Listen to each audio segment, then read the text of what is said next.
Chalice Dungeon Box unveiling. I just finished painting all of the figurines inside the box. Here's the cover. It's got some excellent art on it. This is from Bloodborne, the board game. This is the rule book. It shows a variety of components that come in the Chalice Dungeon Box. Rules for the setup of the Chalice Dungeon, the rights, the traps.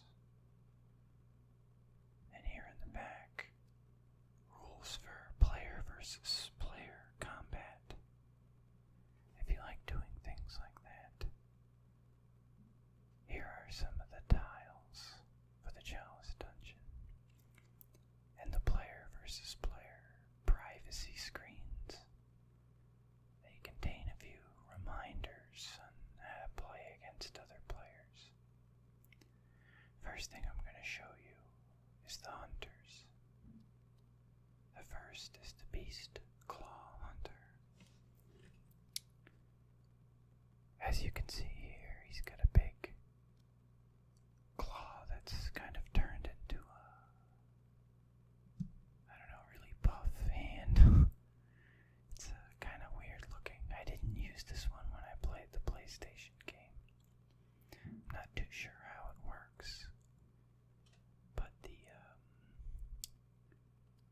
also seems to have grown some sort of tentacles coming out of him.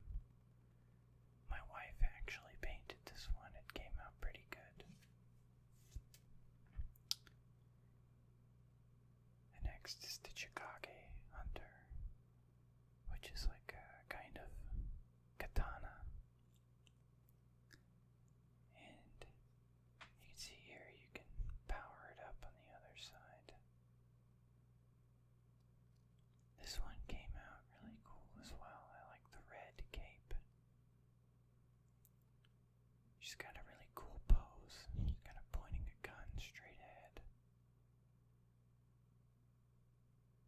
She's got a nice little sash there and asymmetrical haircut. I really like the way it came out. I'm excited to play with this one. Interesting little weapon. If I was trying to get the cape detail on there, it looks really cool in the back. The next is the rifle spear.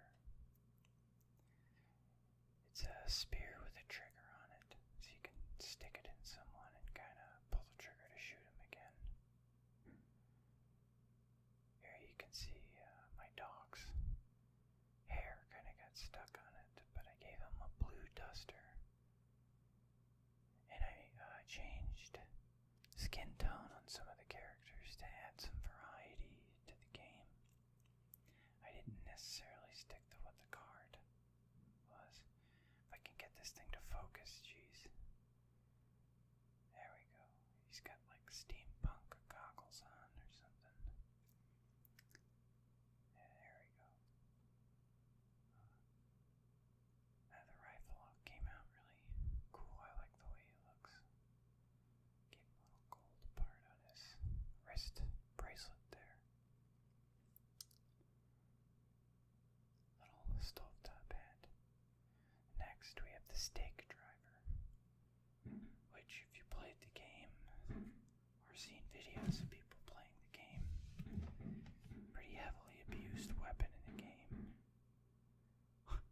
I really hope these 4th of July fireworks don't get recorded.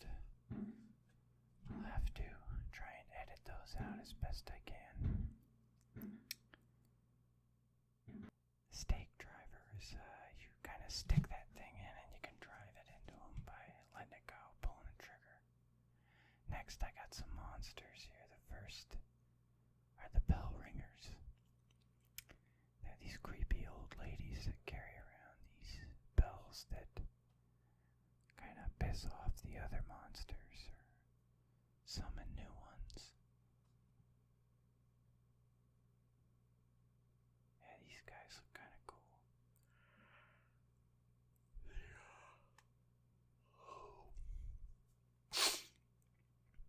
And next are the fluorescent flowers, which, if you remember in the games, are kind of shiny.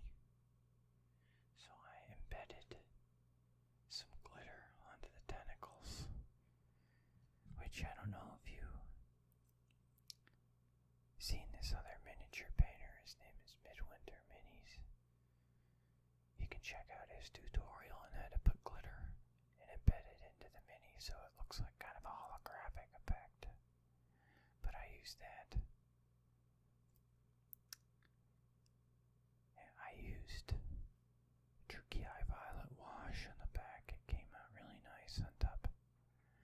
I actually airbrushed the dark blue onto them, and then airbrushed a slightly lighter blue on top of that, and washed it down in Turkey Eye Violet. They came out really cool. Really happy with these ones. And next, the Gravekeeper Scorpions. These guys have these glowing green tails, and they didn't come out as shiny as I would have hoped. But they do look kind of translucent. I used the Tesseract glow effect, and it came out really cool. They look like translucent poison sacs.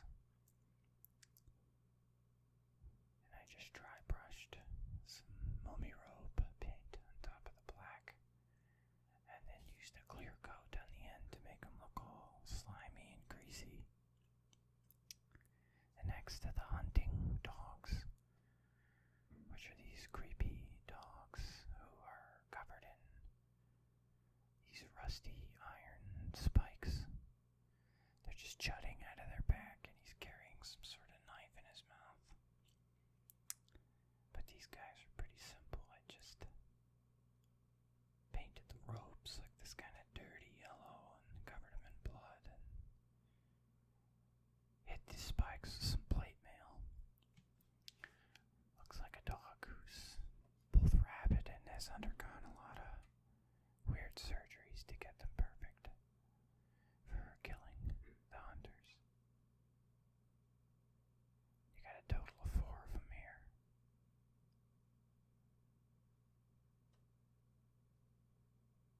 Looking good. Here's a shot of the spikes on top here. Hopefully, it's kind of hard to see, I guess. The Keeper of the Old Lords. These are these kind of shadow men. I'm not really confident enough in my skills to get in there and get the orange glow in their eyes, and I guess I kind of got... I didn't... If I wasn't going to put it on the eyes, then I wasn't going to put it on the swords. So they came out kind of bland, I guess. But I did get some of the details, like the missing parts, the plate mail on the back there, and they look table ready, but I guess I could have taken some more time on them. I wasn't all too excited to paint these guys, but they look fine. Good for the table. Good to scare some hunters.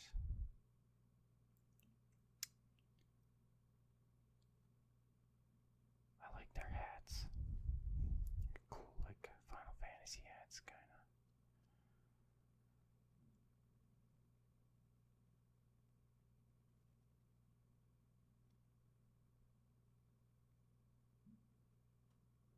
The next is the Labyrinth rats, and I'm very happy with these ones. See, I kinda used this paint called Moon Glow, which makes their eyes look kinda translucent. And they got these big chunks torn out of the sides of them here. And they got these kind of pox grown out of them as well. They look like they're in pretty bad shape, but they're easy to kill in the game. I don't expect they'd be much different in the It came out really nice. I'm really happy with the dry brush. It really brought out a lot of the detail. Next is the rabbit dog, which is just a more boring version of the hunting dogs. I really wasn't all too excited to paint these, and I think I missed some of the detail opportunities. Like, I think there's supposed to be a chunk back there missing out of him where he's bleeding, but I just painted over it like it's fur, but it's kind of an easy detail to miss. But they look like rabid dogs, kind of sickly and angry, so it works. The next of the bosses. So here is the beast-possessed soul. So this guy, the dry brushing made him kind of look like he's a senior citizen beast-possessed soul, but his head looks pretty cool. I just wished I'd left it more dark brown or dry brushed with a different color, because he's got a little weird gray hair, but he looks okay. Came out pretty nice. The next is the Tumerian Descendant, which is this spooky old guy with two sickles. And this is my first attempt at non-metallic metal on the swords there. I used like this dark blue to light blue to pure white to make it look like metal there, which I think it came out pretty good. It does kind of look like metal. And I also like the cape. It's this long flowing red cape. I used contrast paint for the first time. It's a red contrast paint. Forgive me, I can't remember the name. But I'm pretty happy with the results. And bear with me, I'm recording on my phone. It's hard to film and hold in one hand to keep the focus. The next is the Yarnum Tumerian Queen. And she's like this, looks like a lady who got married and had a miscarriage or something. It's kind of hard to tell what the story is in Bloodborne. I'm not very familiar with the lore as I should be. It's one of my favorite games, but they don't really feed you the lore as they should or do in other games, rather. It's more of things you can glean based on what people say. You kind of have to piece it together. The Undead Giant. This guy came out really cool. I really like him. So this is a big lumbering oaf with a bunch of candles on his back. And you got him here. He's got these big hook, one big sword. And I rusted him out and put some blood on him. If you get around to his sides, he's got these big festering boils on him here. All over the place, and he's kind of stitched together in parts too. I got all the details really nice on this guy. And I created kind of a glow effect with the Cassandora yellow wash on top.